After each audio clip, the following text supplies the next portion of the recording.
Buenas tardes a todas. Buenas a todas y todos los que nos están siguiendo por el canal de YouTube. Buenas tardes a todas. Hola a todas. Buenas a todas y todos los que... Perdona, que nos seguimos con eco porque estamos en YouTube también.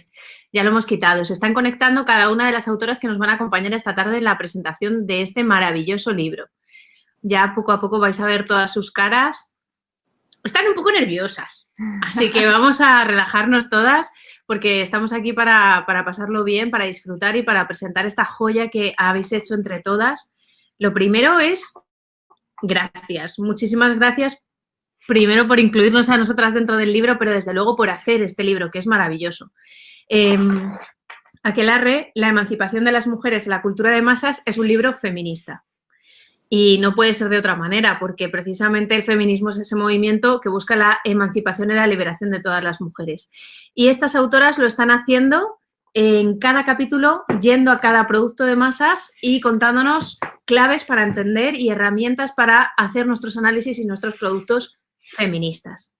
Voy a leer un poquito, una intro súper breve para que os hagáis una idea y ya vamos a dar paso a las propias autoras. Os vamos a ir presentando a cada una de vosotras para que desgranéis vuestros capítulos y estamos seguros de que vais a alucinar porque el libro merece muchísimo la pena. Aquelarre es un libro realizado y diseñado íntegramente por mujeres. Las 12 autoras que integran este proyecto son investigadoras provenientes de distintas universidades y organizaciones españolas especializadas en el estudio científico de la comunicación y la cultura desde la perspectiva feminista. Al mismo tiempo, cada una de ellas centra su carrera en un campo concreto de la cultura de masas y su relación con la emancipación de las mujeres. Y yo sé que la editora quiere mantenerse al margen, pero hay que decir que Fabiola es una gran parte de este libro, que ha hecho un libro precioso, muy necesario en el mensaje, pero muy disfrutón de tener entre las manos, de leer, de oler, porque los amantes de los libros sabemos mucho de la pasión por tenerlos. Por el papel. Por tenerlos. Mi tesoro. Y bueno, ahora Teresa quiere comentaros un poquito sobre Bianca y sobre Irene, que han sido un poco las coordinadoras, aparte de autoras de algunos de los capítulos. Pues sí, yo lo primero, daros la enhorabuena. Sabemos que, además ahora nosotros estamos en ello coordinando un libro también y sabemos lo difícil que es, lo duro que es, así que os lo queremos agradecer lo bien que lo habéis hecho y el librazo que os ha salido a todas. Bueno, pues las coordinadoras de este proyecto tan bonito son Irene Liberia Vallá y Bianca Sánchez Gutiérrez. Y bueno, os voy a contar un poquito su currículum para que sepáis quiénes son y ahora vamos a estar con ellas y ellas os van a contar a todas. Bueno, Irene es responsable del Observatorio Cultural de la Universidad de Valencia y es doctora en Comunicación por la Universidad de Sevilla. Y desde 2012 forma parte del grupo de investigación ADMIRA, Análisis de Medios, Imágenes y Relatos Audiovisuales para el Cambio Social, y actualmente también es miembro de la Red Iberoamericana de Investigación en Narrativas Audiovisuales. Ahí nada. Sus principales líneas de trabajo giran en torno a los estudios de género, el cine y el tratamiento mediático de las violencias machistas. Y bueno, en Aquelarre ella es la autora del capítulo dedicado al cine. Y tenemos también a Bianca Sánchez Gutiérrez, que es licenciada en Periodismo y profesora del grado universitario en Publicidad y Relaciones Públicas en EUSA, centro adscrito de la Universidad de Sevilla. En la actualidad realiza su tesis doctoral que trata sobre la apropiación ideológica del feminismo desde la publicidad comercial. En el ámbito profesional es vocal de acción universitaria de la Asamblea de Mujeres Periodistas de Sevilla y provincia y colabora como columnista en el medio digital Nou Diari. Y en Aquelarre escribe pues, sobre publicidad. Entonces, bueno, compañeras, nos gustaría que nos contarais un poquito cómo surge esta idea de hacer este libro tan necesario. La verdad que nosotras no sabemos si existen más libros como este, pero pensamos que no, que nunca, al menos nosotras no hemos tenido la oportunidad de encontrar un libro que aúne todos estos temas y que recupere tanto nuestra genealogía, ¿no? Que al final es de lo que se trata también y que estamos muy necesitadas de ello. Así que no sé, contadnos por qué decidís escribir este libro, cuáles son, qué queréis conseguir con él, un poquito lo que vosotras queráis. Vale, bueno, pues buenas tardes a todas y todos los que nos estáis viendo también a través de las redes sociales. Yo quiero empezar la presentación, por supuesto, dando las gracias. En primer lugar, a vosotras, Towandas, por haber aceptado nuestra invitación, porque realmente es importante que vosotras estéis aquí, no solo porque sois parte también del libro como objeto de estudio, sino porque para mí es muy difícil pensar en cultura de masas y feminismo y no pensar en vosotras, ¿no? En todo vuestro trabajo de activista, y creo que es importante que hayáis aceptado nuestra invitación. O sea, que creo que también es el momento de reconoceros esto. Luego también quiero agradecer a las autoras que nos acompañan, a Juana Gallego, a María Isabel Menéndez Menéndez, a María Sánchez, Eurídice Cabañes, Teresa López Castilla, que han tenido también la amabilidad de estar con nosotras esta tarde. Por supuesto, a Fabiola Millán, que como bien habéis dicho, está hoy un poco escondida entre las sombras, pero es parte muy importante del proyecto también, y está encargándose hoy de las cuestiones más técnicas. También me quiero acordar del resto de compañeras que no han podido estar hoy por motivos de conciliación laboral y familiar.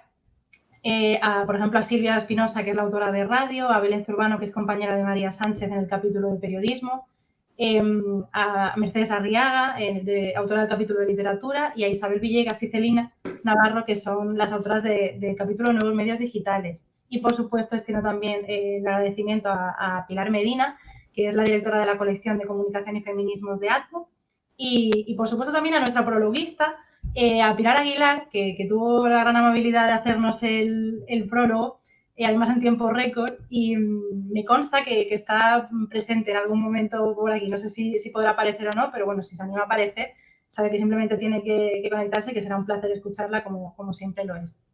Luego, en cuanto a la pregunta que nos planteabais, ¿cómo surge el proyecto? Bueno, el proyecto surge directamente de la editorial, ¿vale? Surge directamente de Fabiola, que es la directora de AdBook, y nos comenta Irene y a mí que ella está muy interesada en hacer una nueva línea, en ampliar una colección nueva de AdBook dedicada exclusivamente a comunicación y género, a comunicación y feminismos, que es como el nombre que ella ha elegido finalmente, ¿no? Y quería abrir esa colección con un monográfico que hiciera una panorámica general de la situación de las mujeres en la cultura mediática. Fabiola nos encarga el proyecto a Irene y a mí, y a raíz de ahí nosotras hemos ido buscando específicamente a cada una de las autoras que considerábamos que eran las más idóneas para cada una de las áreas. De hecho, por ejemplo, todas son especialistas en cada una de las áreas, ¿vale? Mercedes Arriaga, por ejemplo, que es la autora del capítulo de literatura, es catedrática en filología.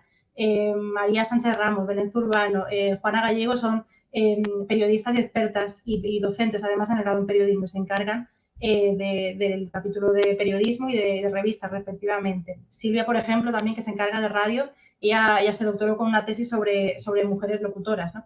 O sea que, digamos que todas tenemos un perfil muy especializado y de eso nos hemos encargado en el capítulo. De hecho, precisamente creo que este perfil tan especializado ha hecho que sea uno de los puntos de luz en Aquelarre, porque es muy difícil abordar en menos de 20 páginas una historia completa, una genealogía completa de cuál es la situación de las mujeres de la cultura de masas en ese área precisa. Entonces, el hecho de que seamos especialistas en cada uno de esos ámbitos nos ha permitido, digamos, separar el grano de la paja y poder poner el foco en aquellos elementos que consideramos que eran más interesantes. De todo modo, creo que el resultado, no es porque sea coordinadora, creo que ha sido bueno y hemos sabido focalizar de manera correcta. Y bueno, como habéis dicho, Aquelarre es un proyecto realizado íntegramente por mujeres, desde la dirección editorial a la dirección de la colección, pasando por la redacción de los capítulos, la coordinación, la maquetación. Y de hecho, que habéis comentado que el libro es una preciosidad, evidentemente, siempre decimos que todo lo bonito es mano de Fabiola.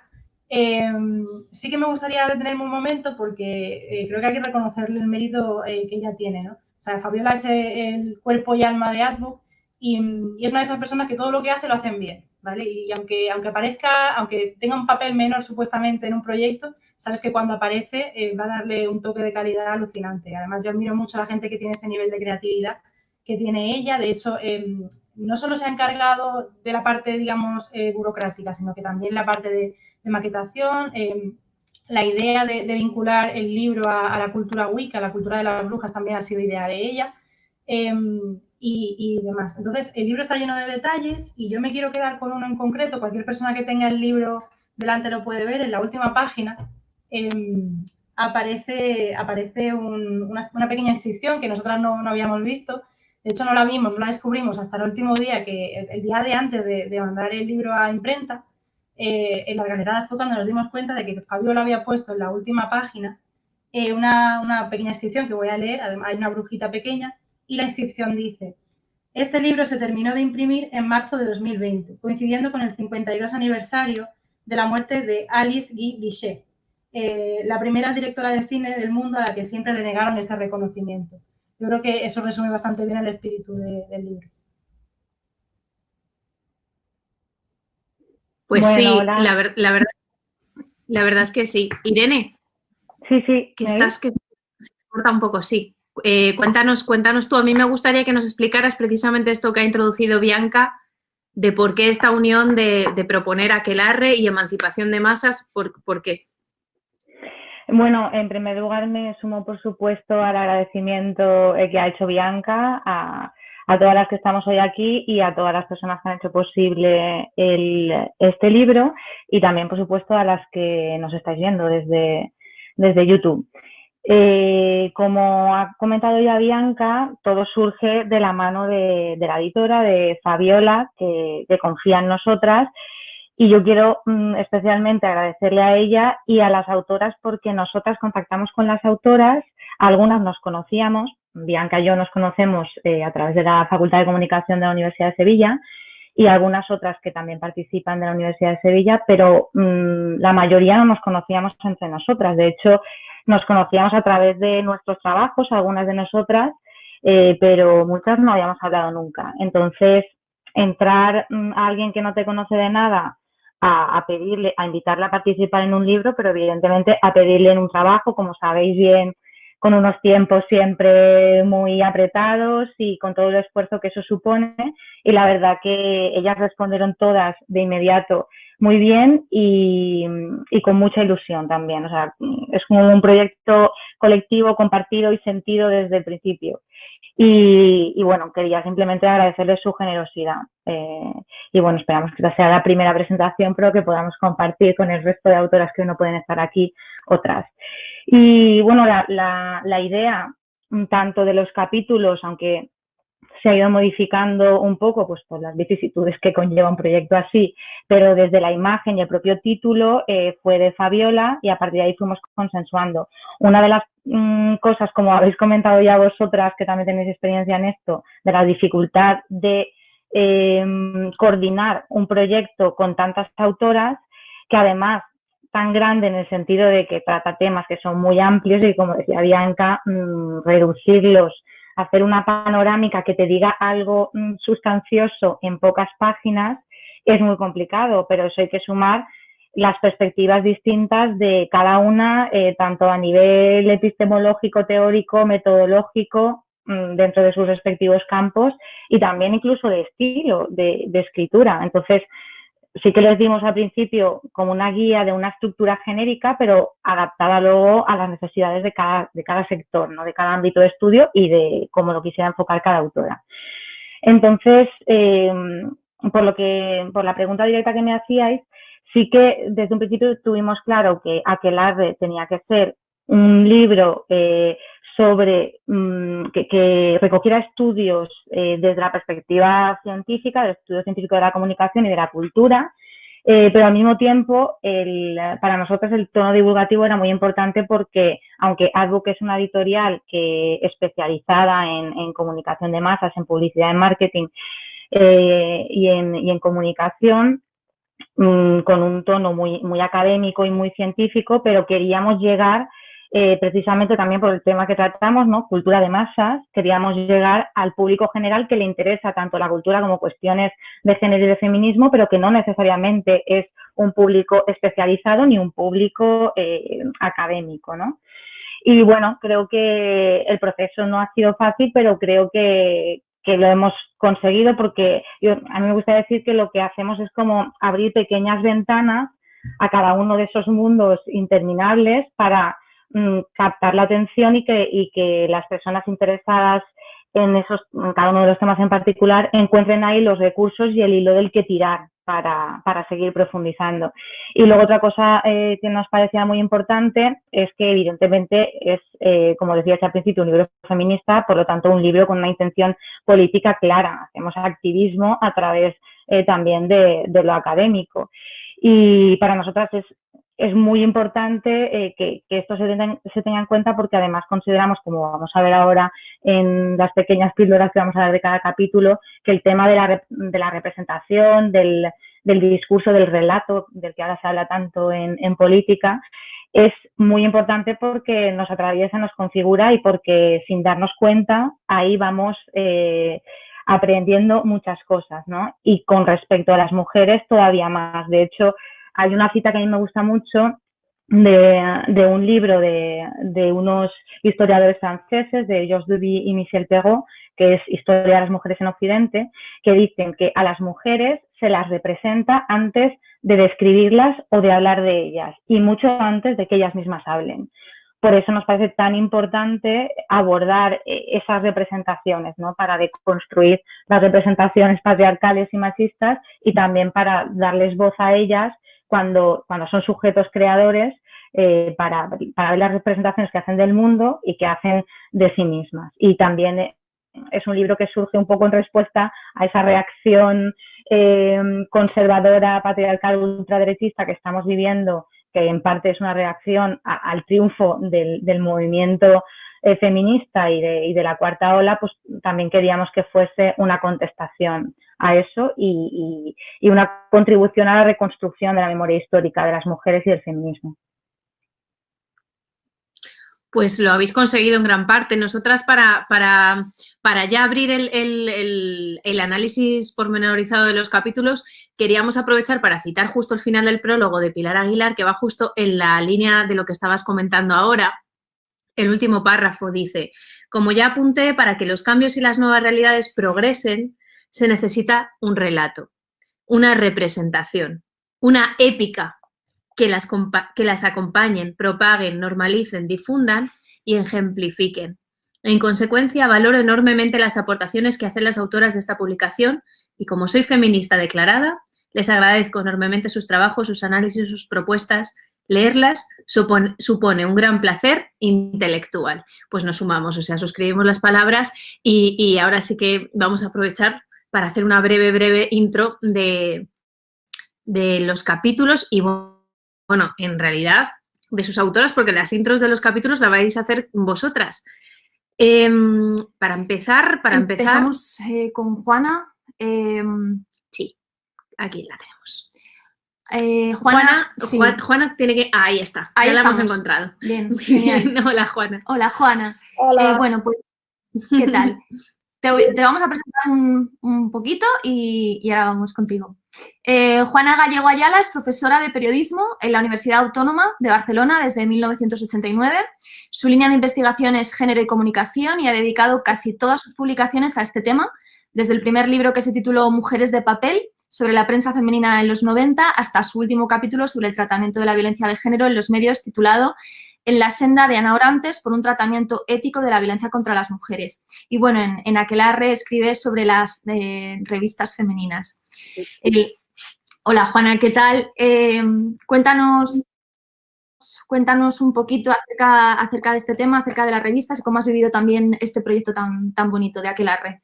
Pues bueno, yo agradecí muchísimo a las coordinadoras del libro, porque me contactaron, pues, supongo como las demás, y me propusieron el tema de las revistas femeninas. Como habéis dicho, yo escribí el primer libro en los 90, que se llamaba precisamente Mujeres de papel, de Ola a Vogue, y aunque luego he tratado otros aspectos como la prensa, las series, en fin, otras cosas, el tema de las revistas a mí me gusta mucho. Además, yo he sido una gran lectora de revistas femeninas, ¿no? Es un tema que a mucha gente no le gusta, porque parece que las revistas femeninas es un tema que no entra dentro del campo de los estudios feministas, pero desde una mirada crítica, como la que yo hago en las revistas, pues hay que darse cuenta de que las revistas femeninas es uno de los sectores más estables, que además han tenido muchísima penetración entre las mujeres, que tienen un gran impacto entre un gran sector de mujeres, de más jóvenes, menos jóvenes y mayores, y por tanto las revistas femeninas son un instrumento interesantísimo para estudiar cómo ha evolucionado la sociedad.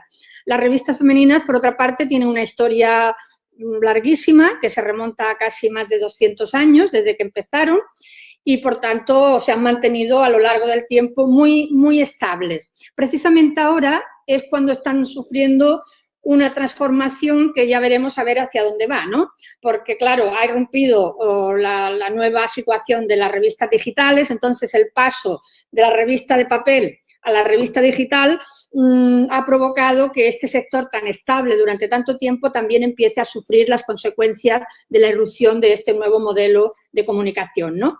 Pero a mí me ha encantado hacer el capítulo, lo que pasa es que en tan poco espacio no se puede meter todo y había que reducir, evidentemente, y la verdad es que las conclusiones a las que se llega después de ver el tema en la revista femenina es que ¿cuál será futuro? No sabemos, no sabemos qué futuro será.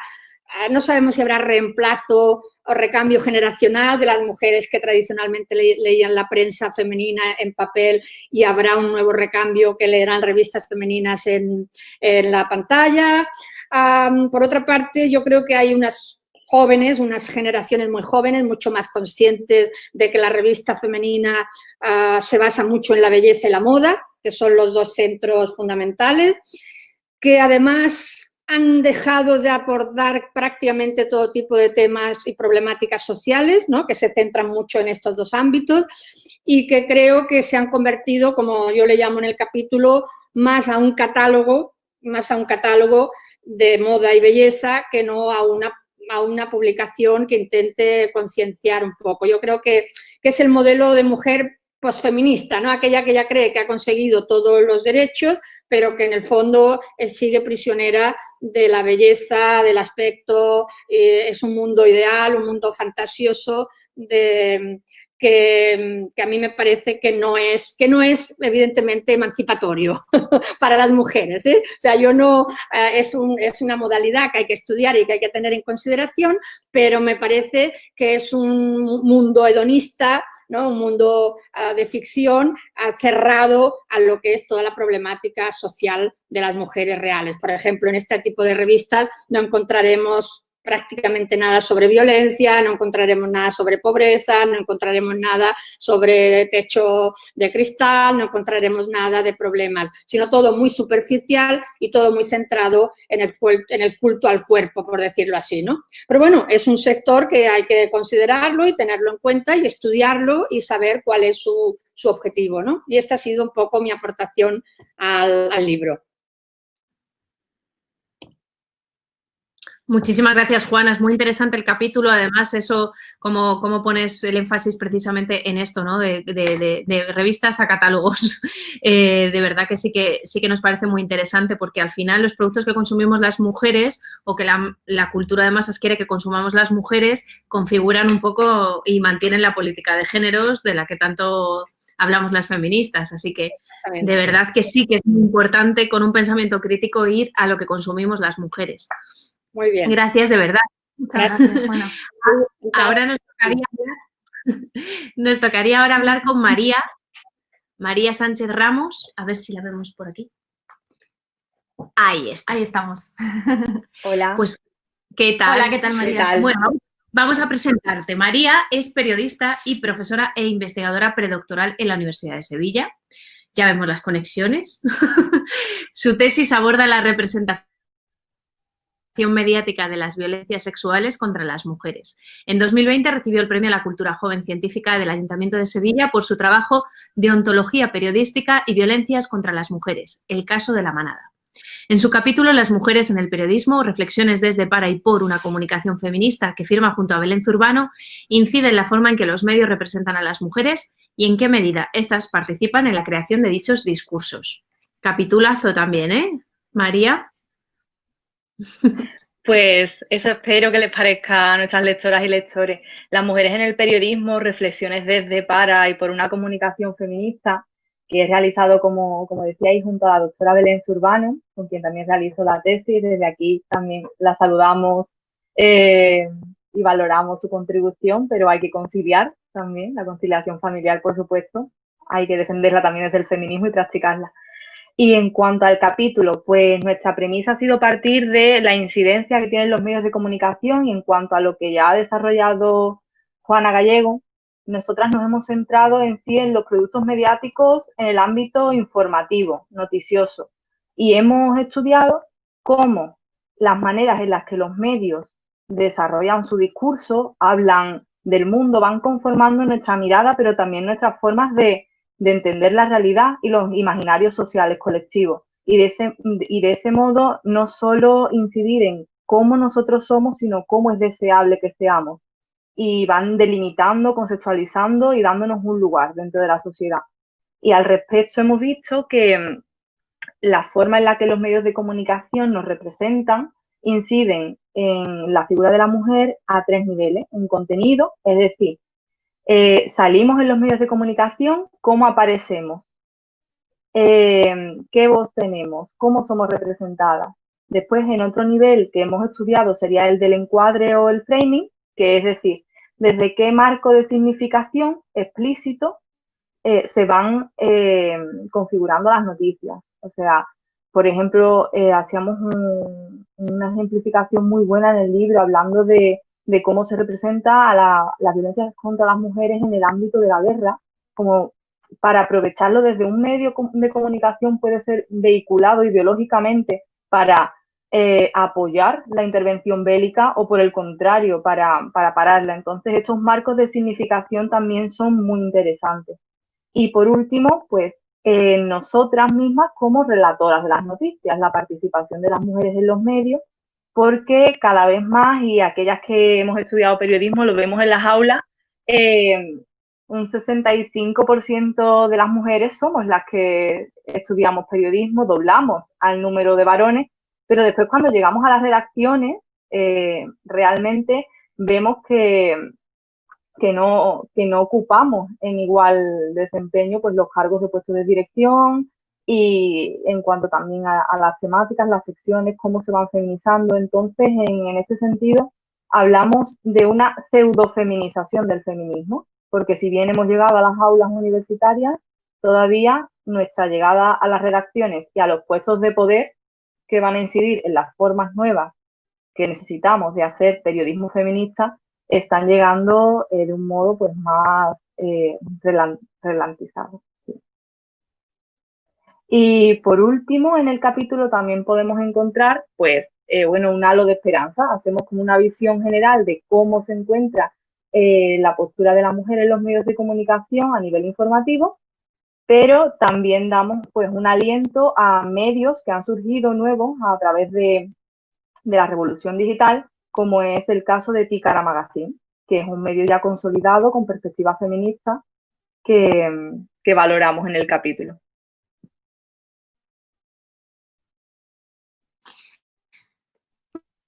Pues María, yo soy colega, soy periodista y solo te puedo decir que me hubiera encantado tener esta información en la universidad, que después al descubrir el feminismo me gustaría poder volver a estudiar la carrera para poder conocer la otra parte, ¿no? Porque a mí toda esta información se me negó, esto de la perspectiva feminista, es que ni se oía, ¿no?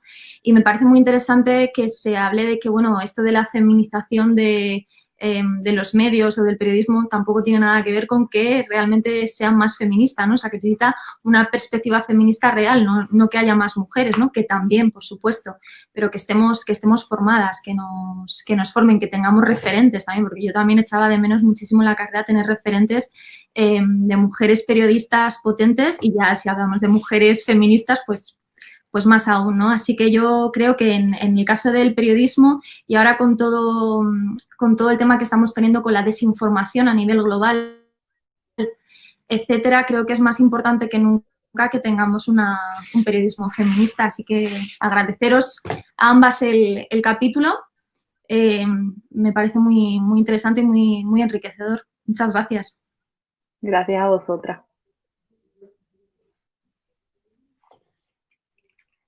Pues seguimos. Seguimos. Otra más. Teresa, ¿estás por ahí, Teresa? Mi tocaya. Teresa. Aquí ando. ¿Qué tal? Se oye bien, ¿no? Y sí, se ve. Vamos bien. Vamos bien. Pues, a ver, vamos a presentarte, Teresa. Adelante. Teresa López.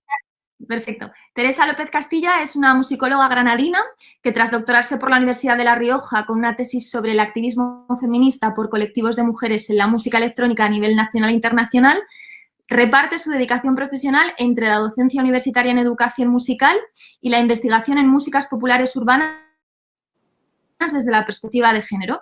Y en Aquelarre es autora del capítulo sobre música. Teresa, cuéntanos un poquito sobre la música de las mujeres. Cuéntanos unas pildoritas acerca de este capítulo. Esto, para no hacer spoiler, un teaser que enganche al público que tenemos esta tarde, utilizando palabras coloquiales y actuales.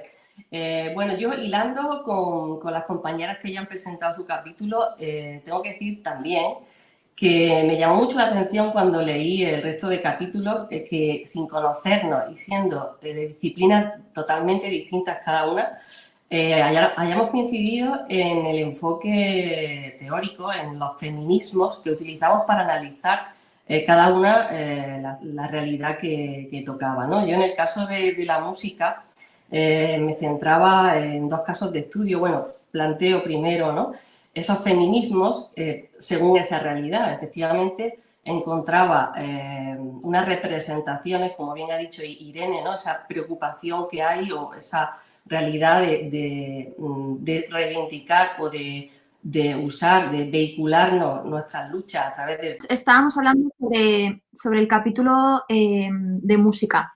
Y estamos con Teresa López Castilla, ¿vale?, que estaba justo empezando a hablar sobre este capítulo.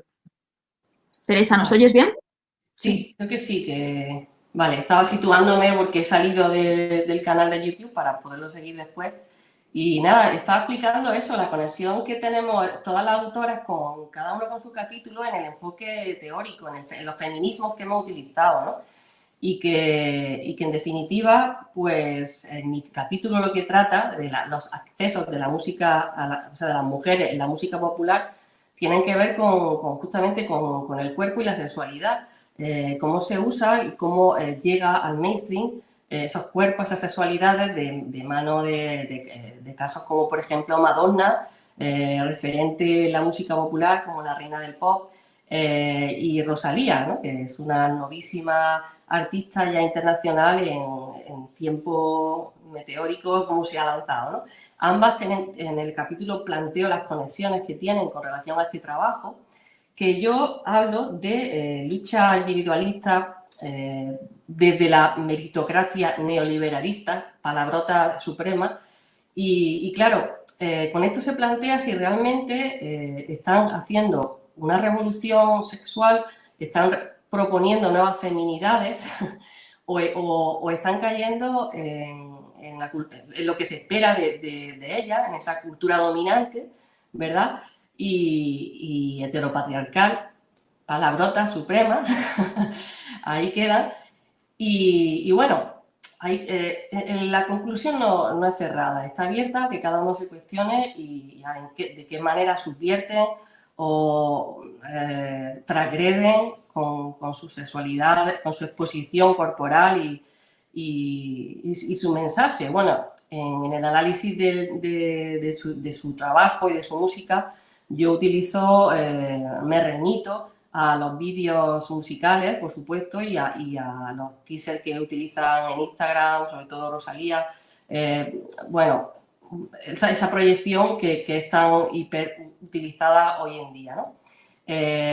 Por otro lado, en el mismo capítulo, que parezca que no, hay paralelamente, aunque no chocan, no confluyen, otra lucha colectiva, ¿verdad?, digamos, consciente y activista que se lleva a cabo, pues, justamente por, digamos, colectivos de mujeres en la música. Yo nombro a MIM, Mujeres y la Industria de la Música, reciente, no tiene mucha muchos años esa asociación, pero ahí está, ¿no? Y me remito a dar datos cuantitativos de estudios que han hecho ellas sobre la representación, la falta de representación de las mujeres en festivales de música, ¿no? de toda España, a nivel nacional.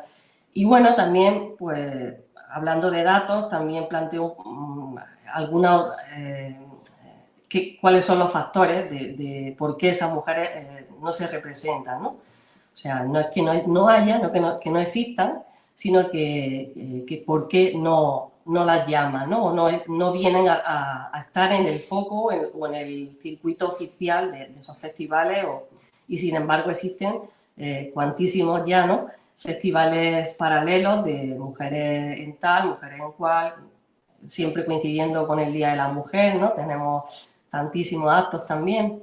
Y bueno, ya digo que en definitiva planteo esas dos cosas que nos chocan, que están paralelamente existiendo y que efectivamente pues siguen. A día de hoy estamos con baja representación de las mujeres en la música, en todos los géneros de la música, y el mainstream, que es lo que se ve, pues qué representaciones de feminidad o de masculinidad nos están ofreciendo, nos están construyendo y reiterando, perpetuando de qué manera, ¿no?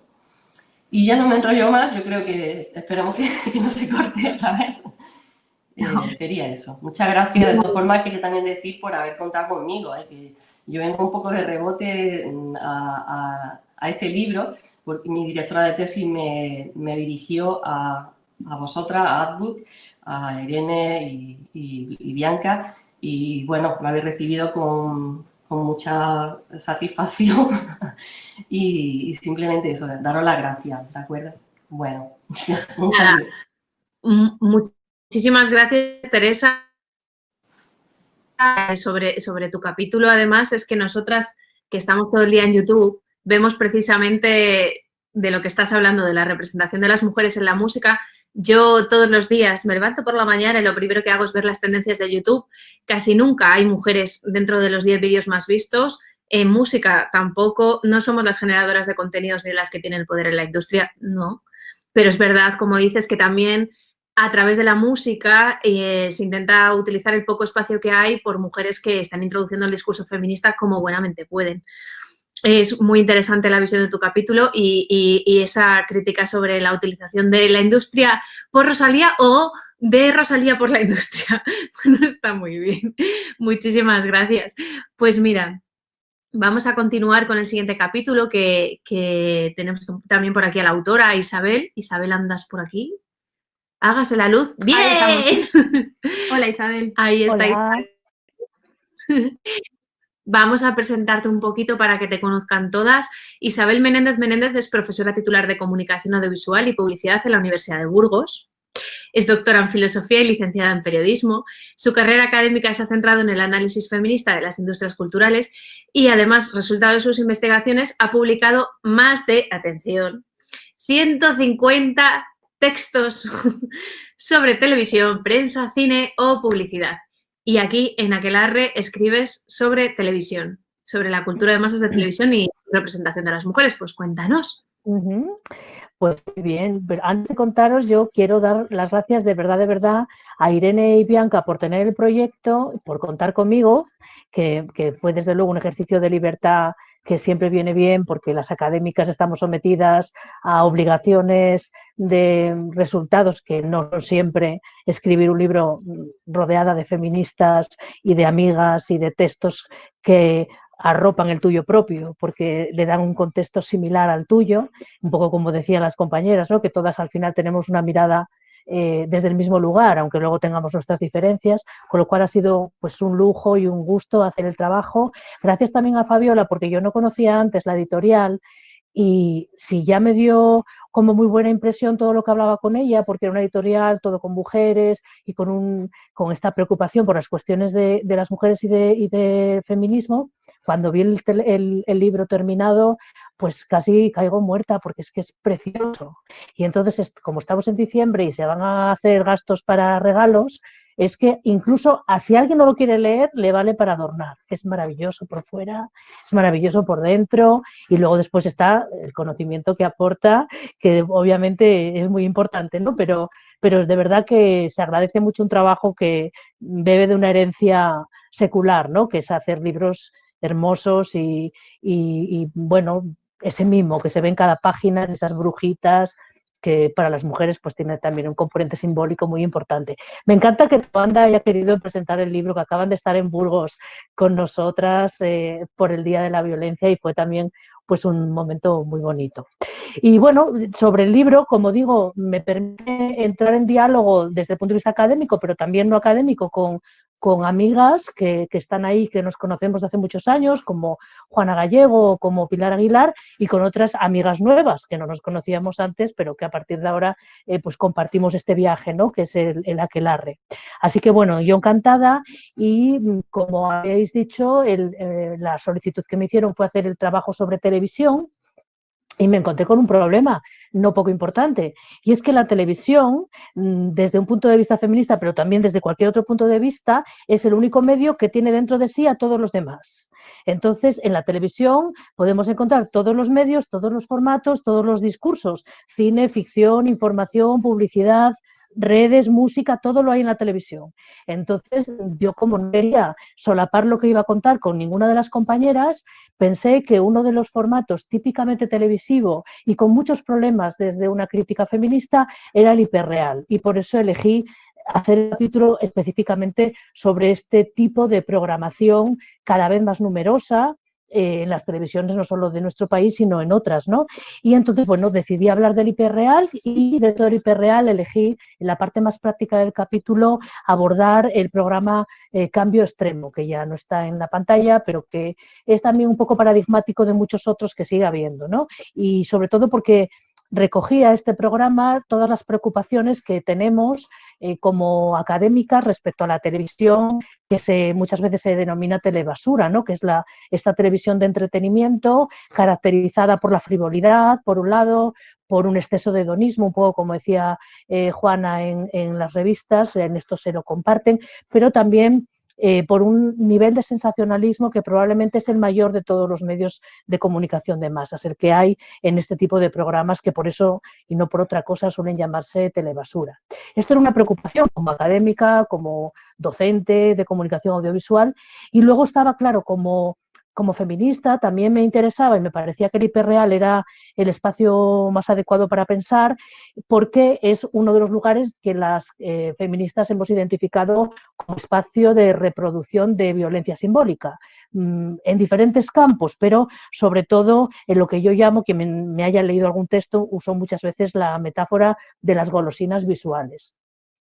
En realidad le robo el título al libro de Ignacio Ramonet sobre la televisión, que se titula así, La golosina visual, que es un texto que ya aprendí, que yo conocí en la facultad literalmente en el siglo pasado, pero cuando era estudiante, quiero decir, pero que yo lo uso para hablar de las mujeres que salen dentro de ella, las golosinas visuales, porque las mujeres aparecen cosificadas como algo que debemos consumir, que debemos mirar desde ese culto al cuerpo, y siempre con muchos estereotipos. Por eso elegir, como digo, este formato, que es el hiperreal, que para quien esté despistado o despistada con el concepto, recordemos que es esta construcción de realidad a partir de un aparato mediático, que por tanto no es realidad, sino realidad construida, pero que después se convierte en la realidad posible. O sea, que es una realidad construida que se convierte en realidad, ¿no? Entonces, bueno, obviamente no es mío el concepto tampoco.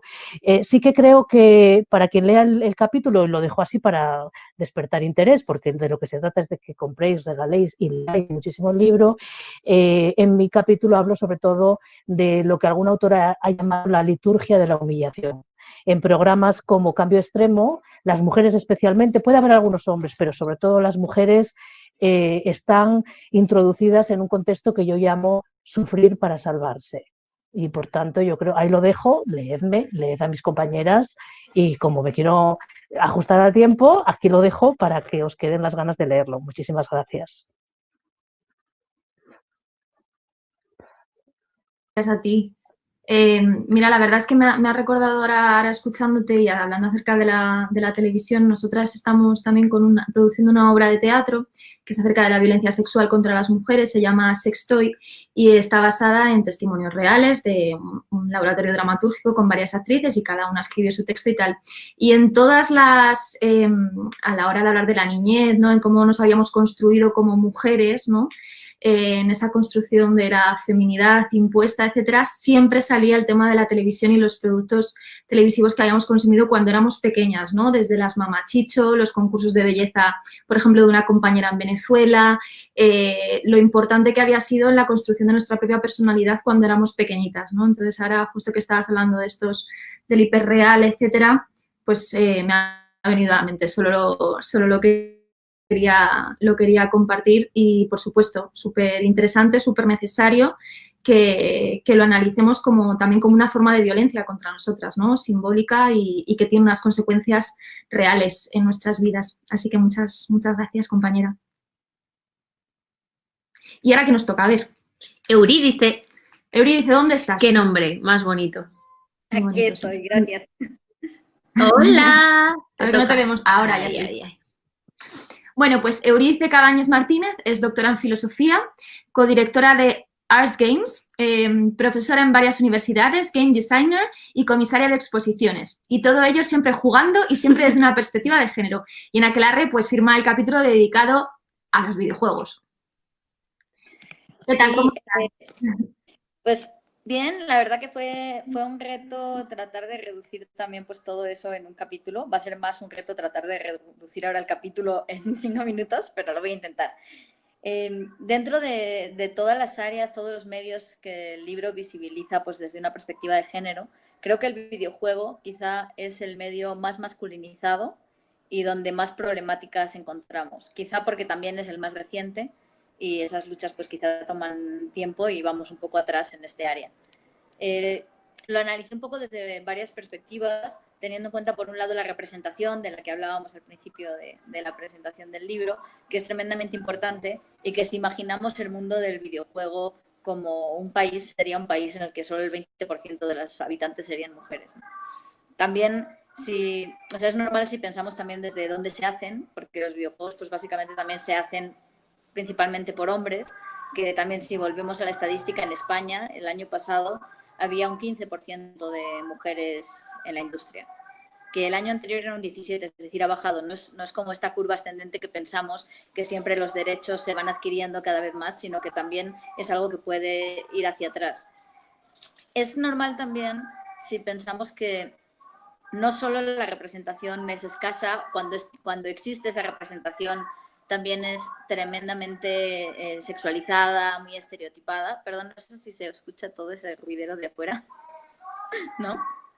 Sí, un segundito, voy a cerrar la ventana.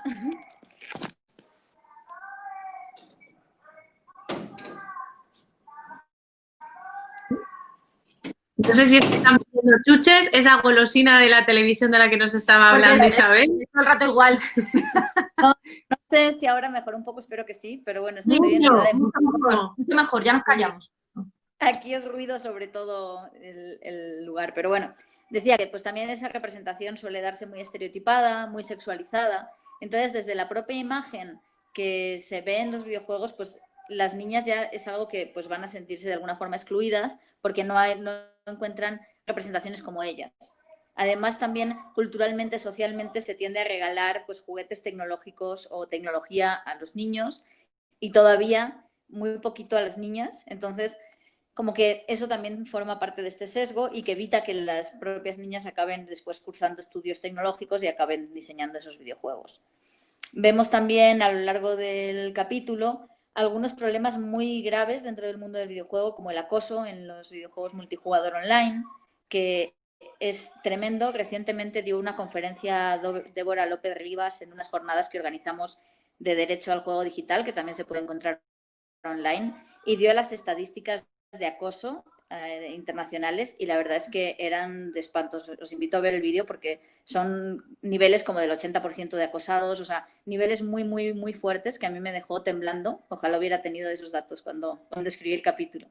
Y también el propio acoso en el ámbito laboral, y el acoso sistematizado dentro del fenómeno que fue el hashtag Gamergate, donde era un acoso coordinado, sistematizado en redes sociales, pero también publicando información personal, publicando direcciones, llegando a hacer amenazas de muerte, de violación, o sea, de bomba, cosas muy, muy terribles que siento que sería total y absolutamente inviable que estuvieran sucediendo en otro medio y que en el videojuego todavía no somos tan conscientes de que todo esto sucede.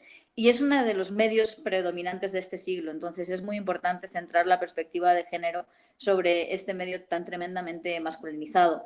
Y también plantearnos que no es solo una forma de ocio, sino una herramienta de transformación de la realidad. Entonces, acababa el capítulo, que se supone que tenía que hablar más como de un gran referente. Siento que hay muchos grandes referentes, pero creo que lo más importante es cuestionar el propio sistema en el que se inserta, como dentro del sistema capitalista de explotación, que además pues tiene unas prácticas terribles en este nivel, y tratar de plantear y proponer modelos nuevos, que es algo muy importante y que se está haciendo muy poco, e insertar también pues el videojuego dentro de las luchas por los derechos digitales. En este sentido, pues bueno, os invito a leer el capítulo, que tiene muchas más cosas, y os invito también a que si queréis seguir como con este tema en videojuegos, estamos ahora haciendo un proyecto en abierto que son sobre los derechos digitales en videojuegos, y que pues dentro también de las redes de Arnhem se puede seguir, donde estamos recopilando más información desde perspectiva de género y desde otras también.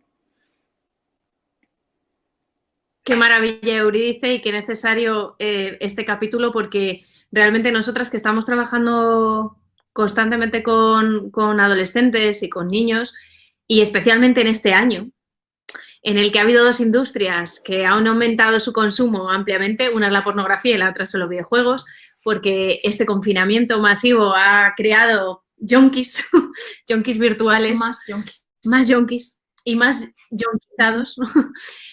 Pues lo que estamos viendo es que además a través de los videojuegos se cuelan otro tipo de discursos que casi siempre tienen que ver con la misoginia, el racismo, la homofobia, en todos estos canales también de youtubers, de gamers que enseñan a jugar mientras te están contando su visión del mundo.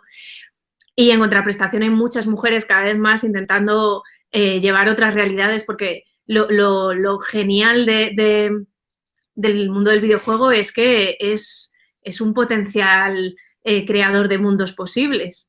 Lo que pasa es que siempre nos encontramos que se crean mundos distópicos y donde los hombres siguen teniendo estos rasgos violentos, etcétera, pero también hay muchas mujeres intentando crear otro tipo de realidades virtuales que tienen más que ver con utopías. Así que muchísimas gracias, Eurídice. Y ahora nos toca volver a las coordinadoras. Toca que Bianca encienda su cámara, porque nos tiene que hablar no solo de su capítulo, sino también del de Mercedes Arriaga y Silvia Espinosa. No sé si andas por ahí, Bianca. Hola. Bianca. Bianca, la de Bianca una. se fue. No, está ahí. Lo que pasa es que si va Irene, perdón. Perdón, que me he saltado la línea del Las presentadoras no se enteran, oiga. Perdón. Irene. Bueno, no pasa nada. Tampoco pasaba nada si se hacía la inversa. No pasa nada. No, pero es que he dicho Mercedes Arriaga y Silvia Espinosa, y tú precisamente nos vas a hablar de sus capítulos, que son literatura y cine, y por supuesto del tuyo también. Así que cuando quieras, Irene, ese tu turno de palabra y cuéntanos de estos maravillosos capítulos. Muy bien, pues bueno, espero ser justa con mis compañeras que no están aquí para hablar de sus capítulos, porque tengo que hablar muy brevemente. Pero bueno, empiezo por el de literatura, que se titula Literatura y Mujeres, querella, genealogías y solidaridades, y que es precisamente el capítulo que abre el libro. Es el que firma Mercedes Arriaga, que bueno, ya es catedrática de filología italiana en la Universidad de Sevilla, y entre muchas otras cosas dirige un grupo de investigación que se llama Escritoras y Escrituras, y que precisamente ha recibido este año el Premio Sevilla Territorio de Igualdad. Por lo tanto, desde aquí también a ella y a todas sus compañeras les damos nuestra enhorabuena. Y bueno, a mí me parece un capítulo estupendo para abrir el libro, porque bueno, me parece un capítulo precioso en el que, pese a ser un tema muy complejo, porque ella va más atrás del nacimiento de la cultura de masas, para hablar de toda la genealogía que ahora voy a comentar. Y como digo, pese a la complejidad, lo hace de manera muy didáctica y poniendo muchos ejemplos que nos ayudan a comprender lo que, en definitiva, la trayectoria de las mujeres en el mundo de la literatura, ¿no?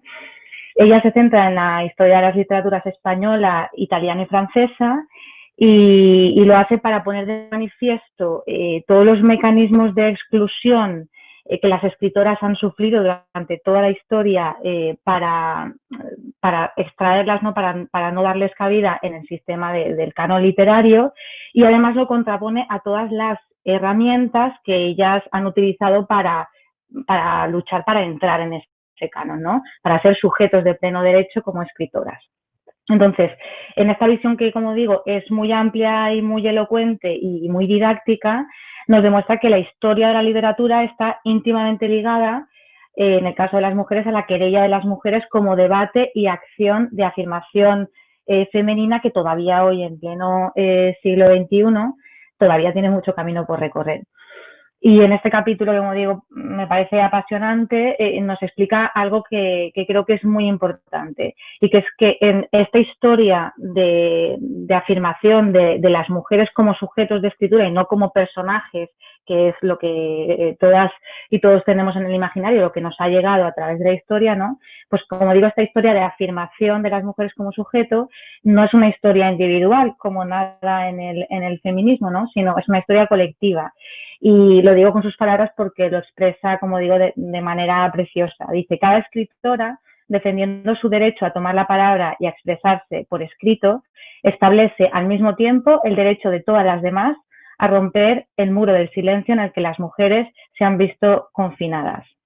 Y cierra el capítulo con un estudio de caso. Todos los capítulos terminan con un estudio de caso que dedica a rescatar el olvido a la escritora Victorina Durán, de la generación del 27, que es la primera dramaturga que trata temas pues tan de vanguardia para la época como el amor lésbico o la violencia sexual contra las niñas. Y bueno, es un personaje fascinante, muy polifacético, y os invito a que leáis el capítulo para descubrir más cosas. Y después, el otro capítulo que tengo que explicar un poquito en representación a mi compañera Silvia Espinosa es La radio, una historia en femenino, en el que Silvia, que es profesora de comunicación audiovisual de la Universidad de Girona y, como también ha comentado antes Bianca, su tesis es sobre las mujeres locutoras. De hecho, es autora del libro Dones de Radio, les primers locutores de Cataluña. Y en este capítulo ofrece también una visión, un largo recorrido, de manera sintética pero exhaustiva, de la historia de las mujeres en la radio en nuestro país. Nos llevamos algunas sorpresas desde el principio porque vemos que las mujeres están ya en la radio desde los inicios del medio, allá por los años 20 del siglo pasado, y además de explicar como caso de estudio la trayectoria de María Cinta Balague, que fue la primera locutora en Radio Barcelona, realiza todo un trazado desde entonces hasta nuestros días, hasta lo que llevamos del siglo XXI. Y aunque, sobre todo desde que iniciamos, ¿no?, la transición y llegamos a la democracia, hay un cambio cualitativo, y a día de hoy todas y todos conocemos a grandes mujeres de radio que dirigen sus programas, sus emisoras, que han logrado grandes hitos de audiencia en la historia de la radio, pues aún así las cifras nos demuestran que todavía la desigualdad persiste, aunque, por ejemplo, el mundo del podcast ha abierto una gran ventana a las mujeres y al feminismo, ¿no? Para Silvia, y con esto termino con su capítulo, la radio del siglo XXI todavía tiene que romper muchos techos de cristal, y ella destaca sobre todo el hecho de llegar a las grandes esferas de las grandes empresas radiofónicas, ¿no?, a las altas esferas de las grandes empresas radiofónicas, y especialmente también hace falta más mujeres jóvenes en las emisoras. Y bueno, como digo, para seguir profundizando, lee su capítulo. Y ya mío, que como habéis anunciado antes, se centra en el cine, que también es una de vuestras especialidades, ¿no?, porque las dos sois actrices. Se titula Mujeres y cine, creación, investigación y activismo, la lucha por contar. Y bueno, como estamos diciendo aquí desde el principio, también el cine es como todos los sectores culturales y mediáticos de los que hemos estado hablando, es un gran creador de imaginarios y puede, siempre con esa ambivalencia, puede ser un gran aliado del patriarcado, ¿no? De reproducir estereotipos hasta la saciedad, como hace lamentablemente en muchas ocasiones, pero puede ser también un gran transformador social, porque el cine, que es una industria, que es un arte y que también es un recurso socializador de primer orden, pues como todos sabemos, se utiliza mucho, por ejemplo, en educación para un montón de temas. En este sentido, como una tecnología social, el cine es también una tecnología de género, ¿no? Una cifra simplemente para dar la dimensión de la influencia que tiene. En el año pasado, en 2019, solo en España hubo casi 105 millones de espectadores en salas, y a esto hay que sumar, y algo que el confinamiento nuevamente ha puesto de manifiesto, pues todo este auge de las grandes plataformas de streaming y online, pues bueno, el consumo de cine y de audiovisual en general se multiplica, ¿no? Y de ahí nuevamente volviendo a la importancia de la representación, del relato audiovisual, en este caso cinematográfico, como estamos demostrando en todas las intervenciones de todos los capítulos, el patriarcado se juega y mucho en el terreno cultural. Entonces, la importancia de la que hablaba antes sobre la representación, pues bueno, ni que decir tiene que el cine nace masculino y que las representaciones las hacen tradicionalmente, históricamente, los hombres, y también las representaciones femeninas, con el peligro que eso conlleva y, como decimos, con esas representaciones que nos afectan a nosotras como mujeres reales en nuestra propia configuración de nuestra identidad y comportamiento, ¿no? Por eso es tan importante hacer este trabajo de deconstrucción de todo ese discurso patriarcal a través del cine, y también de fijarnos en lo que sí que han aportado las mujeres y, por supuesto, seguir trabajando para que ellas estén en los puestos de responsabilidad también en la industria, ¿no? En el libro también recojo muchos ejemplos de evolución en positivo, porque los hay, tenemos un montón de movimientos, tenemos colectivos, tenemos cada vez más cine, más muestras y festivales de cine realizado por mujeres. Aquí en España tenemos la gran fortuna de tener desde 2006 a CIMA, la Asociación de Mujeres Cineastas, que hace una labor importantísima de formación, de sensibilización, de ayudas directas, un montón de cosas. Siempre están dando toques de atención allá donde hay que darlos. Desde aquí las reivindicamos mucho. Y bueno, tenemos el boom de las series, que eso también ha favorecido, pues ha dado oportunidades a mujeres y ha diversificado contenidos y perspectivas. De hecho, o sea, ya me gustaría a mí haber tenido acceso a haber visto ciertas series en mi adolescencia, porque ahora sería otra persona y hubiera seguro tardado mucho menos, perdido mucho menos tiempo en mi vida, definitivamente. Y bueno, esto también hace que la investigación sea mayor sobre cine y sobre series y feminismo, aunque la investigación viene de muy lejos. Hace 50 años ya que tenemos la teoría fílmica feminista y la crítica fílmica feminista, y a mí me gusta mucho una frase de Annette Kuhn, que es una de estas teóricas feministas que empezaron en los 70 y que me sirvió también para iniciar mi capítulo, que es que la lucha cultural se convierte en una posibilidad política, y de hecho esta política que, como digo, atraviesa todos los capítulos del libro, y que en mi caso pues es para reivindicar el lugar que merecen las mujeres delante y detrás de la cámara, y también en la crítica, en la formación y en el terreno de la investigación, por supuesto. Y bueno, termino el capítulo con un estudio de caso sobre el trabajo de Leticia Dolera, que como sabemos es actriz, directora, pero también guionista y productora y muchas otras cosas, y sobre todo que es una representación creo que muy buena del feminismo en esta cuarta ola, y que su activismo lo lleva más allá de su propia profesión, porque como sabemos, bueno, ha escrito libros, ha recibido premios y participa siempre desde todos los foros en este activismo feminista. Y simplemente para concluir, pues bueno, decir que el audiovisual es un sector estratégico para la igualdad de género, y que nuevamente aquí lo mejor que podemos hacer es encontrar en nuestras predecesoras y en nuestras contemporáneas el espejo en el que mirarnos, la inspiración y el modelo que seguir para continuar avanzando en la lucha por la igualdad. Pues muchísimas gracias. La verdad es que es que no tengo mucho más que añadir a lo que has dicho. Me parece que está todo perfectamente hilado y tiene todo el sentido para nosotras, además que somos actrices y que hemos tenido que vivir en nuestras carnes una industria machista, productos machistas uno tras de otro, ¿no?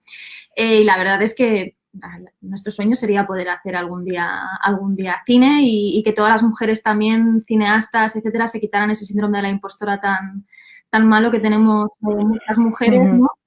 Necesitamos todavía mucho cine y cine feminista. Nosotras sabéis que incluso nuestro nombre, Towanda, viene de una película que es de tomates verdes fritos.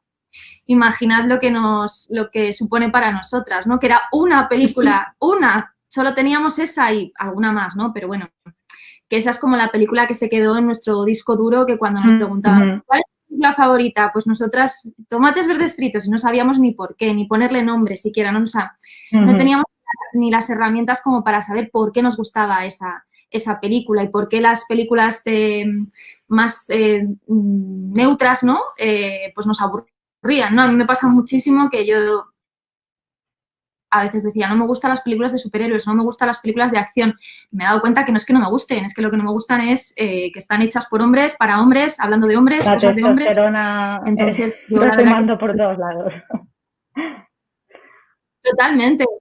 Y yo os agradezco muchísimo todo el trabajo que hacéis de investigación de cine, porque leeros siempre es un placer y te abre, ¿no? la cabeza y le puedes poner palabras, por lo menos, ¿no? A todas esas decisiones y a todos esos gustos. Además, una cosa que no hemos comentado para la gente que esté viendo la presentación del libro, cada capítulo os habéis tomado el exhaustivo trabajo de citar fuentes y de poner artículos donde todos y todas podamos profundizar más en lo que nos interese. O sea, que muchísimas gracias también porque es un trabajo muy completo. Muchas gracias. Pues nada, animada a leerlo y haremos segunda parte, que todavía nos quedan sectores por tratar y, por supuesto, por profundizar más los que ya hemos tratado. Eso es. Pues toca Bianca. Ahora sí. A ver, Bianca, tú nos tienes que hablar de tu capítulo que es sobre la publicidad y también el capítulo de las dos compañeras que no están hoy con nosotras y que han escrito el capítulo sobre las redes, ¿no? Pues sí, yo sí, si os parece empiezo con el mío y luego cerramos con el de las compañeras Isabel y Celina, que es de redes sociales. En mi caso yo pongo sobre la mesa en mi capítulo un fenómeno bastante curioso que es la vampirización al feminismo desde un sector mediático como es la publicidad comercial. Este es un tema, digamos, que ya introduce mi compañera Juana en su capítulo sobre revistas, cuando ella dice que al final las revistas están canalizando la ideología y la filosofía feminista actual a través del consumo, ¿no? De esa fetichización del feminismo, a través del consumo de objetos, de moda, etcétera. En mi caso, digamos que se convierte en el hilo conductor del capítulo y, bueno, yo analizo la representación de las mujeres en el mensaje publicitario comercial en primera instancia. Yo obvio toda la publicidad social, toda la publicidad institucional, toda la propaganda y únicamente me quedo en la comunicación persuasiva de las marcas, ¿vale? Fundamentalmente, la imagen que se ha difundido sobre las mujeres en publicidad, yo creo que a nadie se le escapa, es bastante negativa y es una forma de violencia mediática, ¿no? hacia las mujeres.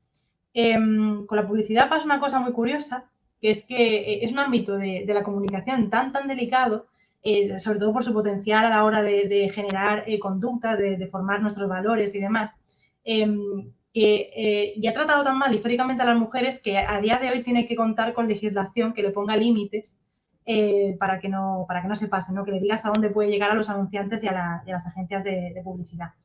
Eso es algo también que abordamos en el capítulo, al final lo personal es político y efectivamente pues también se tiene que mostrar aquí, ¿no? Luego, ya lo último que realizo en mi capítulo, por no alargarme mucho, voy acortando, me centro en la existencia, si es que eso es posible, de una supuesta publicidad feminista. Ya que resulta, bueno, que el feminismo, podemos pensar esto, ¿no? Que es un fin en sí mismo, ¿no? Con una clara intención de provocar cambios radicales de las estructuras de poder. Y eso no es un objetivo de la publicidad comercial. O sea, es muy difícil juntar una cosa con la otra porque no tienen un mismo objetivo. Por consiguiente, el feminismo, para la publicidad comercial que utiliza la estrategia del femvertising, que es lo que voy a explicar ahora, es únicamente un medio para conseguir un fin. que es persuadirnos de adquirir un producto, de comprar un servicio, etcétera, etcétera. Eso grosso modo, ¿vale? Y ahí estaría esa vampirización o esa apropiación ideológica de la que yo hablo. Esta es una estrategia que se llama femvertising, lo acabo de comentar, es un fenómeno asociado al branding, a la construcción de la marca, a la construcción de la imagen de la marca, y también a la producción del propio mensaje publicitario, ¿no? El objetivo del femvertising fundamentalmente es acabar con la tradición publicitaria de generar un estereotipo de mujer con un mandato de género, digamos, definitivo, ¿no? Lo que hace el femvertising es promover nuevos, si me permitís la expresión, a mí no me gusta nada, pero nuevos modelos de feminidad, ¿no? Nuevas maneras de ser mujer en adultas y en niñas, ¿no? Y acabar con esa tradición machista y sobre todo hablar de empoderamiento, ¿no? A mí es un término que tampoco me gusta, pero bueno, es lo que utiliza el femvertising, ¿no? Hablar siempre de empoderamiento y de la igualdad. Bueno, pues hay muchísimas firmas que se han sumado a esa estrategia, sobre todo en los últimos 2 años. En 2018 fue el año, digamos, top del femvertising, ¿no? Hubo una explosión de anuncios de ese estilo, como fueron Nike, Audi, DAF, Levi's. Bueno, DAF, de hecho, es, digamos, la pionera del femvertising. También Always, que es una firma de higiene menstrual. Sally Beauty, también una firma igual que Sephora, también una firma de belleza, de maquillaje, lo cual es llamativo que una firma de belleza se sume a esta manera de fomentar nuevos estereotipos, ¿no? Fonbella, Reebok también, incluso Iberdrola. Iberdrola pues también ha apostado por el femvertising, ¿no? También a través del patrocinio del equipo femenino de deporte, ¿no? Bueno, existen un montón de problemas en torno a la idea del femvertising, un montón a mi juicio, pero bueno, yo la conclusión que extraigo en este capítulo es que no podemos considerar a una marca o una publicidad feminista por el simple uso del femvertising, por el simple uso del relato del empoderamiento, ¿no?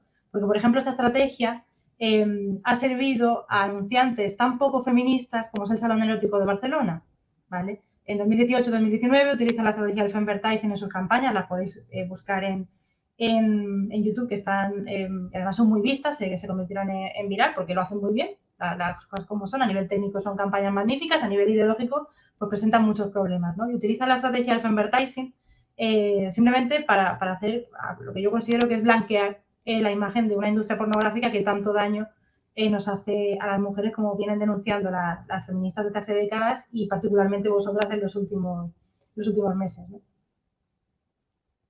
Bueno, y ya por último, comento el trabajo de Isabel Villegas y Celina Navarro, que son 2 investigadoras de la Universidad de Pompeu Fabra y la Universidad Autónoma de Barcelona.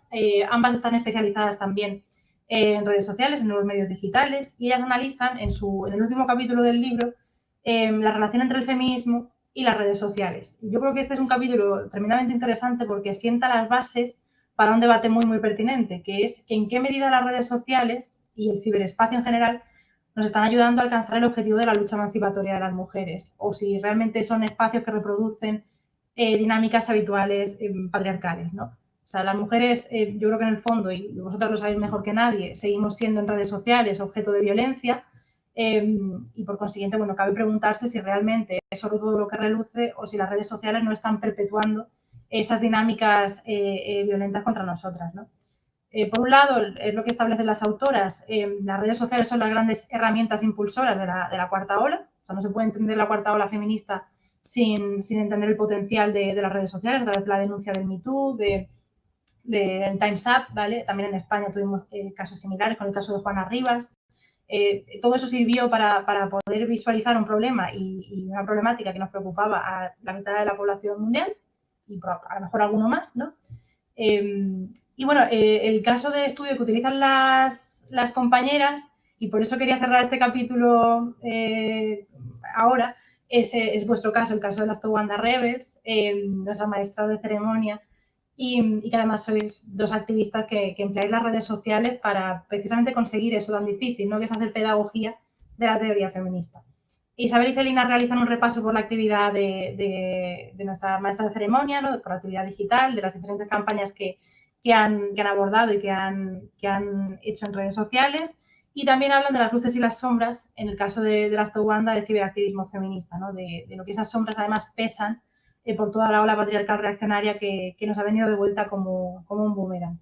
Y nada, yo creo que el cierre es muy bonito porque yo creo que está muy relacionado el final del capítulo de Isabel y Celina, de cómo esas sombras permanecen también en las redes sociales, porque es exactamente lo mismo que pasaba con las mujeres de la literatura en el siglo XV. Exactamente lo mismo. O sea, al final lo único que nos salva de todo esto es que tejamos redes de sororidad, de redes de reconocimiento y que estemos las unas a las otras apoyándolas y sosteniéndonos para cuando otras no estén preparadas, no tengan fuerzas para seguir con la lucha de reivindicación emancipatoria. Muchas gracias, Bianca.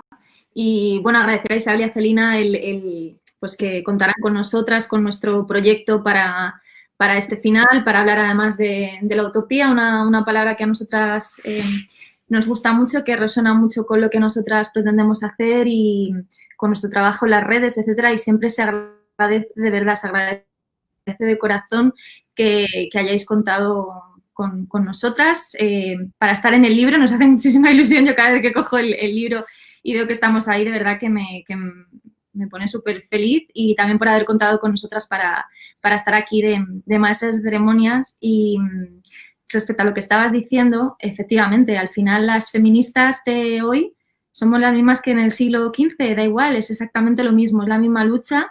No luchamos solo por nosotras, luchamos por todas las mujeres, por la emancipación de todas.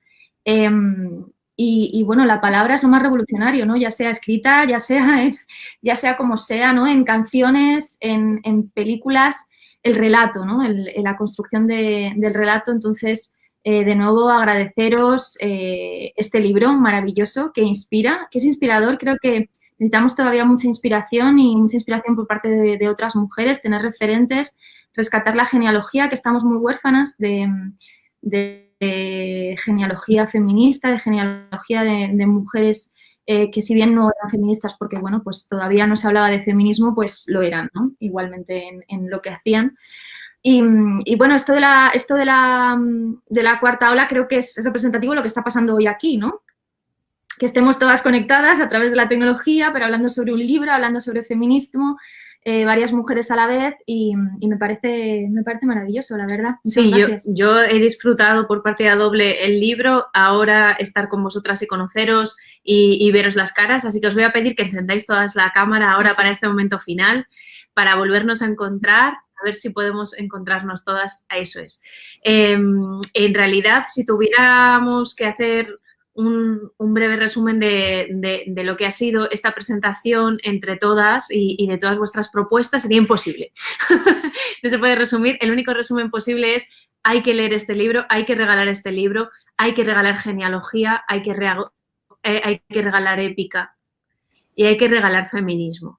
Entonces, fuera del ámbito del consumo y del capitalismo, esto sí que es necesario, ¿no? Porque al final el pensamiento feminista es una herramienta de análisis que nos da de verdad armas para contrarrestar estos relatos patriarcales que nos constituyen y nos marcan la pauta de nuestro futuro como mujeres. Entonces, lo cierto es que la mejor herramienta que tenemos, el mejor antídoto ante toda esta presión desde la cultura de masas para decirnos a las mujeres cómo somos y qué lugar tenemos que ocupar en esta sociedad, también en el ámbito sexual, es feminismo. Y es este análisis que hacéis todas de manera muy valiente de cómo meternos por las grietas del sistema e intentar, como nosotras decimos muy a menudo, resetearlo, hackearlo desde dentro, ¿no?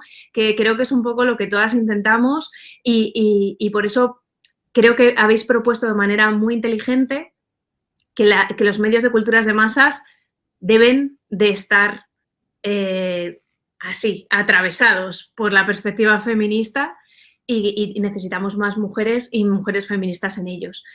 Como no hay preguntas, porque es que en este mundo virtual todo el mundo se ha olvidado de la interacción humana, están todos así mirándonos, pues mira, por aquí está Isabel, con el tema de la propaganda, ¿qué opinan sobre la propaganda institucional y las campañas que se han hecho? ¿A quién lanzas esta pregunta? Me imagino que a Bianca, que claro, es la directora de publicidad. Sí, no sé si me escucháis, ¿no? Bueno, fundamentalmente, a nivel teórico, yo realizo la tesis sobre femvertising y estoy ahí todavía discurriendo a ver hasta qué punto, o sea, cuál es el límite y el alcance que nos permite la publicidad para poder representar o vehicular la filosofía feminista. A nivel teórico es complicado, pero sí que es cierto que si trascendemos la parte comercial, ¿no? La del fin de que yo lo que quiero es que tú compres mi producto y por eso utilizo la estrategia del femvertising, creo que es muy interesante ver cómo la propaganda y la publicidad social o institucional sí que pueden vehicular el femvertising. O sea, sí que son vehículos aptos para el feminismo, porque el feminismo para una institución política es un fin, ¿vale? Y incluso para la propaganda, si es un partido político feminista. Entonces yo creo que ahí sí que hay que discriminar bien de lo que sería la publicidad comercial puramente empresarial y lo que sería la propaganda, la publicidad social o institucional de ONGs incluso. De hecho, recuerdo una campaña buenísima de femvertising de Médicos Sin Fronteras, donde utilizan, digamos, el marco de una revista, de la portada de una revista, donde dice la mujer del siglo XXI, ni es independiente, ni es emprendedora, ni nada de eso, ¿no? Y digamos que derrota esa idea que las revistas femeninas habitualmente hablan de la mujer del siglo XXI, pues nada, nos muestra una mujer del siglo XXI, pero no en Occidente, ¿no? Entonces yo creo que esa es una campaña muy buena de femvertising y si lo separamos de lo comercial, yo creo que sí que es posible. Fenomenal. Por la parte que nos toca, que también hemos hecho campañas, pues estamos totalmente de acuerdo con tu análisis del tema. Luisma Castellano también pregunta en YouTube, ¿qué opináis sobre el tema trans y hasta qué punto los medios utilizan el tema para discriminarnos? Yo me atrevo a lanzarle a esta pregunta que la conteste Irene desde los medios audiovisuales y no sé si a alguna compañera más le apetecería, quizá desde Gamers, etc., podríamos también hablar de esto. Bueno, yo en primer lugar era como un poco inevitable la pregunta.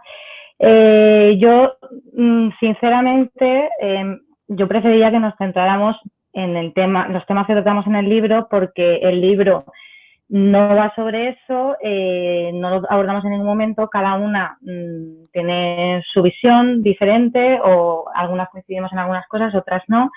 En cualquier caso, lo que no me gustaría es que convirtiéramos un espacio de celebración de algo tan positivo en lo que lamentablemente, y me produce muchísima tristeza, se está convirtiendo un poco todo este debate. El feminismo ha sido históricamente, como teoría crítica que es, pues evidentemente hay corrientes distintas, hay un cuestionamiento permanente y un autocuestionamiento, se ha llegado afortunadamente a consensos amplios en muchas cuestiones y aquí considero que se está enfocando y polarizando a un nivel que va también con los tiempos actuales, ¿no?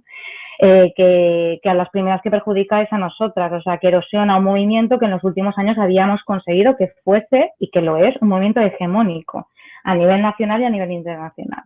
Entonces, evidentemente, intereses, no sé muy bien cómo formular la pregunta, pero intereses políticos hay desde estos supuestos dos bandos que no son tales, porque dentro de todo el colectivo trans hay feministas radicales, feministas abolicionistas de la prostitución, feministas regulacionistas, hay trans que son antifeministas, hay de todo exactamente igual que dentro del feminismo radical, que hay posiciones muy diferentes y lo que de simplificar y de lanzar consignas muchas veces desajustadas y falsas unas contra otras, creo que a las primeras que perjudica es a nosotras, porque al final esta lucha que tiene que ser colectiva, por supuestísimo diversa, quiero decir que el feminismo no es como digo, una teoría crítica, y para mí tiene que ser pues bueno, inclusiva, diversa, intergeneracional y no perder esa crítica, pero siempre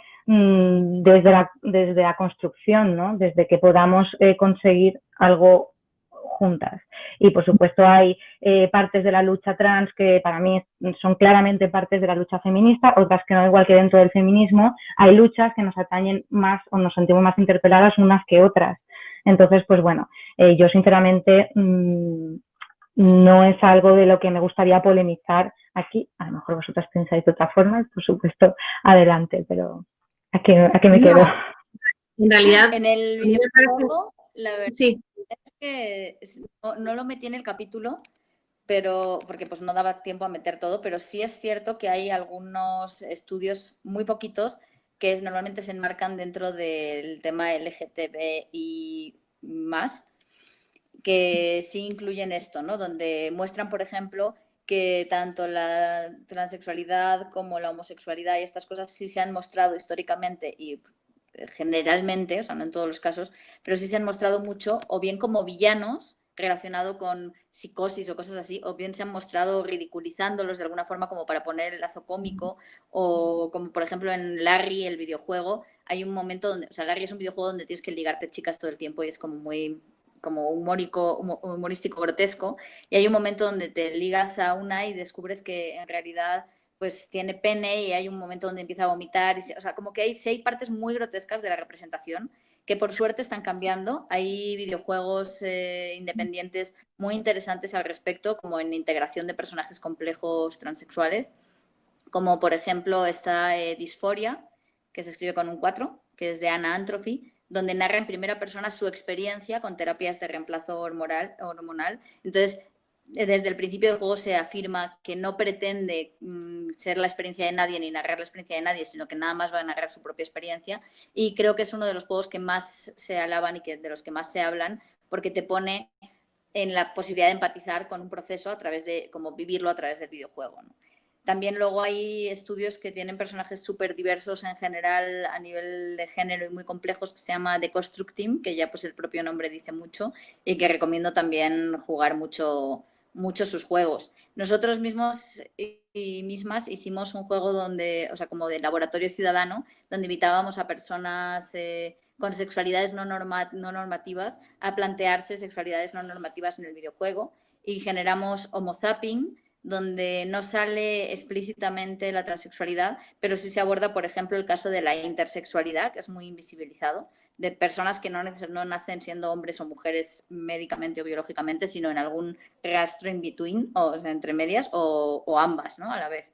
Entonces, creo que es muy importante también como visibilizar las como diferencias y hacer una diversidad en la representación, y también pues que se integren, sobre todo, que no sean otras personas quienes narren sus discursos, sino poder dar herramientas a cualquier persona diversa que ha sido tradicionalmente excluida del medio para que pueda representar su propia voz, ¿no? Y no tenga que ser otra persona quien se la dé. Así que, por resumir, sobre a esta pregunta que nos hace Luisma, pues entendemos que a pesar de que el libro de lo que va es de la cultura de masas en la genealogía de las mujeres, pues dentro de las mujeres hay mujeres que pertenecen a otros colectivos, entre ellos las lesbianas, por ejemplo, que también podríamos hablar sobre la representación de las lesbianas en la cultura, en los medios, en las revistas, en la radio, qué cuotas de poder tienen, etcétera, y cómo la hegemonía heterosexual pues incide muchísimo en esa invisibilización de las mujeres, en este caso además lesbianas. A lo que vamos, que aquelarre de lo que habla es de mujeres y el tema trans en sí no está vinculado al libro, pero como veis, por supuesto en todos los medios de masas pues hay o no hay ciertos discursos y bueno, sería quizá otro libro. De hecho, yo si me No sé si Bianca querías decir algo. Una apreciación, sí. En el caso de la publicidad, efectivamente, yo lo menciono brevemente porque no hay demasiados estudios sobre ello, pero cómo se visibiliza a las lesbianas en publicidad es un tema bastante interesante también. De hecho, Rosalind Gill, que es una de las principales investigadoras de comunicación y género, ella habla ya del término de hot lesbians. O sea, se ha apropiado, digamos, se ha pornificado la relación entre se ha pornificado esa relación entre mujeres que proviene evidentemente del relato de la pornografía, y se ha llevado incluso a la publicidad y incluso a la propia industria del cine. O sea, que en general cada vez que se representa a una lesbiana, o la mayor parte de las veces que se representa a las lesbianas, son en esos tonos, ¿no? Y sí que me gustaría apuntar que no tanto, o sea, en general la publicidad comercial ya está cooptando también la ideología o la filosofía del colectivo LGTB. O sea, ya cada vez es más frecuente encontrar publicidad que hace representación sobre eso. De hecho, Pantene recientemente ha hecho campañas sobre LGTB, ¿no? Y Levi's también tiene campaña. Entonces, bueno, la publicidad no tiene problema con nada. No, Siempre claro, que haya pueda dinero. vender, siempre que pueda vender, la publicidad no tiene problemas. Yo lo único que querría decir, a raíz de lo que ha dicho Irene y tal, que yo creo que ahora mismo necesitamos estar más unidas y que yo creo que este encuentro tiene que servir también para estarlo y no entrar en debates estériles, porque creo que ahora mismo en el punto en el que está la cosa no es productivo seguir hablando del tema, más cuando el libro no va de esto. Entonces yo me gustaría que si hay alguna otra pregunta podamos pasar de tema y si no que cerremos con otra conclusión o con otra cosa por no quedarnos con el conflicto, porque creo que hoy no iba de conflicto, creo que hoy estamos todas súper de acuerdo en todo lo que estamos exponiendo hoy aquí, ¿no? Pues yo creo, fíjate que no hay más preguntas, que Fabiola no nos dice nada por aquí, entonces nos toca reiterar. No, nos pone no. Nos toca reiteraros a todas las gracias, el agradecimiento inmenso por haber hecho este libro, a Fabiola por haberlo editado, a Bianca e Irene por haber coordinado este pedazo de libro, a todos los que habéis estado siguiendo la retransmisión y a todos los que vais a difundirlo por las redes sociales.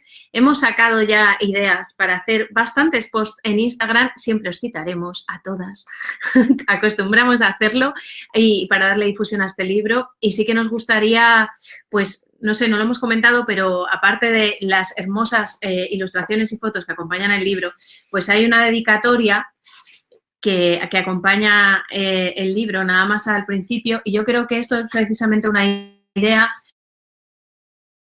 vital y potente, ¿no? Como para que nos quedemos con ella, ¿no? Y es esta idea de que esto también es lucha, de que esto también es lucha feminista, que es necesario escribir otro relato y hacerlo entre todas y repensarlo y tener un pensamiento crítico sobre él. ¿Pero por qué? Para emanciparnos todas, para ser todavía más libres, y ahí hay que hacer un homenaje, ¿no? Dice el libro. A las que lucharon, luchan y lucharán por la libertad de todas las mujeres. Pues por la libertad de todas las mujeres, señoras, muchísimas gracias y un placer. Muchísimas gracias a todos. Muchas gracias a todas y a vosotras, Towanda.